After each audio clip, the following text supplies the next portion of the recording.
போக்கிமான்னாலே உங்களுக்கு டக்குன்னு ஞாபகம் வரக்கூடிய பீகாச்சுடைய அடுத்த எவால்யூஷன் தான் ரைட்ஷூ. இந்த ரைட்ஷூக்கு மெகா எவல்யூஷன் ஃபார்மை போக்கிமான் லெஜெண்ட் சிஏல தான் முதல்ல அறிமுகப்படுத்தினாங்க இந்த லெஜெண்ட் சிஏ அப்படிங்கிற கேமில். இந்த கேமில் போக்கிமான் ரைட்ஷூக்கு mega evolution X mega evolution Y அப்படிங்கிற 2 பரிணாமத்தை அறிமுகப்படுத்தியிருந்தாங்க. அதை இப்போதைக்கு போக்கிமான் ஹாரிசன்ஸ் வண்டர் வோல்டேஜ் அப்படிங்கிற 2வது எபிசோடில், நான் சொல்கிறது ஜப்பனீஸில், அவங்க 2வது எபிசோடில் இப்போதைக்கு அவங்க அனிமிலேயே அந்த ரைட்ஷூடைய மெகா எவல்யூஷன் எக்ஸையும் ஒய்யையும் காட்டிட்டாங்க. ரொம்பவே நல்லா இருக்குது.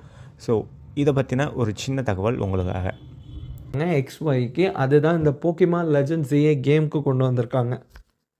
போக்கிமான் லெஜெண்ட் ZA கேமுக்கு அவங்க கொண்டு வந்த அந்த புது mega evolution X and Y Pokemon என்னென்னா அதுதான் ரைட்ஷூ. ரைட்ஷூக்கு போக்கிமான் மெகா எவல்யூஷன் ZA கேமில் எக்ஸ் அண்ட் ஒய்ன்னு சொல்லி 2 ஃபார்ம் கொடுத்துருக்காங்க. போக்கிமான் ரைட்ஷூ எக்ஸால் பறக்கிற மாதிரி காட்டியிருப்பாங்க அனிமியில். ஆனால் அதோடைய டைப் பியூர் எலக்ட்ரிக் டைப் தான். எக்ஸுக்கும் சரி ஒய்க்கும் சரி பியூர் எலக்ட்ரிக் டைப் தான். ஆனால் போக்கிமான் ரைட்ஷூ எக்ஸால் பறக்க முடிகிற மாதிரி காட்டியிருப்பாங்க. கேம்லேயும் சரி அனிமிலையும் சரி போக்கிமான் ரைட்ஷூ எக்ஸால் பறக்க முடியும்.